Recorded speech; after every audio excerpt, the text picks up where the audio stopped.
Hi ஹலோங்க, welcome back to my channel. இன்றைக்கி நம்ம பார்க்க போகிறது ரொம்ப டிஃப்ரெண்ட்டான அண்ட் டேஸ்டியான குச்சிக்கிழங்கு வடை. இது உளுந்து போட்டு செய்கிறோம். வாங்க எப்படி செய்கிறதுன்னு பார்க்கலாம். அதுக்கு குச்சிக்கிழங்க இந்த மாதிரி சீவி எடுத்துக்கணுங்க. நான் வந்து ஒரு 5 கிழங்கு எடுத்தேன், மீடியம் சைஸ் கிழங்கு. எங்கள் வீட்டில் இருந்த குட்டி பாப்பா அவளும் வந்து சீவுறேன்னு சொல்லிவிட்டு எடுத்து சீவிட்டு இருந்தா. பட் நல்லா தான் சீவினா, அழகாக சீவி முடிச்சிட்டா ஒரு கிழங்க ஃபுல்லாக. அடுத்து இந்த மாதிரி நல்லா கேரட் பீட்ரூட்ஸை சீவுறதுல நல்லா துருவி எடுத்துக்கணுங்க. நீங்கள் வந்து பீஸாக போட்டிங்கன்னா அவங்களால ஆட்ட முடியாது. ஸோ இந்த மாதிரி துருவி எடுத்துக்கணும். ஸோ இதை பாருங்கள், இந்த பிக்சரை இந்த மாதிரி துருவி எடுத்துக்கோங்க. அண்ட் இதில் நான் வந்து 2 மீடியம் சைஸ் டம்ளரில் 2 டம்ளர் உளுந்து எடுத்திருக்கேன். பொட்டு இருக்கிற உளுந்துங்க, அதுதான் நல்லா டேஸ்ட்டாக இருக்கும்.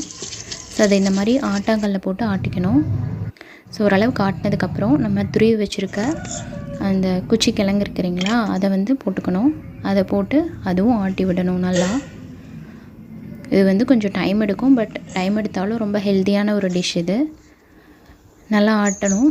ஆட்டிட்டு ஸோ இந்த ஒரு கன்சிஸ்டன்சியில் நம்ம என்ன பண்ணணும்னா, ஒரு டம்ளர் அரிசி வந்து ஊற வச்சுருக்கேன், அதையும் ஆட் பண்ணி அதையும் இதோடு சேர்த்து ஆட்டிக்கணுங்க. ஸோ அப்போ தான் வந்து வடை நம்மளுக்கு கிறிஸ்பியாக வரும். ரைஸ் ஆட் பண்ணும்போது தான் வடை வந்து கிறிஸ்பியாக வரும். ஸோ இதெல்லாமே செஞ்சுட்டு ஸோ அது கூட போட்டு ஒரு மசாலா மாதிரி ரெடி பண்ணிக்கணுங்க. சின்ன வெங்காயம், பூண்டு, மிளகாய், உப்பு, ஸோ இதெல்லாம் ஆட் பண்ணி நல்லா வந்து நீங்கள் கிரைண்ட் பண்ணி அந்த நம்ம அரைச்சி வச்சுருக்க மாவோடு கலந்து சுட்டிங்க அப்படின்னா கொஞ்சம் டேஸ்டியாக இருக்கும். சின்ன வெங்காயம் ஒரு கைப்பிடி அளவு, ஒரு 4 பல் பூண்டு, ஒரு 5-6 மிளகாய், காரத்துக்கேற்ப மிளகாய்ங்க, உப்பு வந்து தேவைக்கேற்ப போட்டு நல்லா கிரைண்ட் பண்ணி ஸோ இந்த மாதிரி எடுத்துக்கோங்க.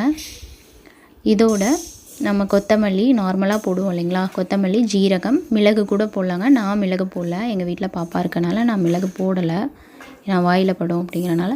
ப்ளஸ் வந்து கொத்தமல்லி தலையும் போட்டு நல்லா வந்து அந்த பேஸ்ட் அரைச்சி வச்சுருக்கோம் இல்லைங்களா, அதையும் போட்டு நல்லா நீங்கள் வந்து மிக்ஸ் பண்ணிக்கணும் மாவோட.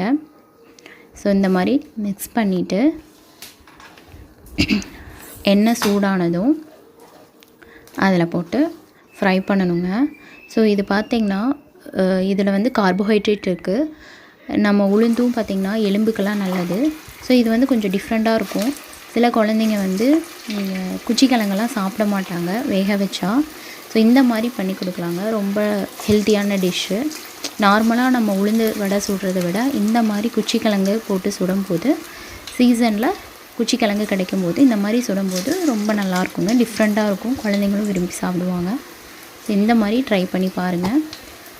ஸோ இது வந்து ஓரளவுக்கு மீடியம் ஃப்ளேமில் வச்சு வடை சுட்டு எடுத்துடணுங்க. ஸோ இது வந்து உளுந்து வடை டேஸ்ட்டும் இல்லாமல் குச்சிக்கிழங்கு அது ஒரு மாதிரி நல்ல ஒரு டேஸ்ட் கொடுக்குங்க. ட்ரை பண்ணி பாருங்கள். ஈவினிங் ஸ்நாக்ஸ் இது. ஸோ செஞ்சு பார்த்துட்டு எப்படி இருக்குன்னு கமெண்ட் பண்ணுங்கள். Thank you all.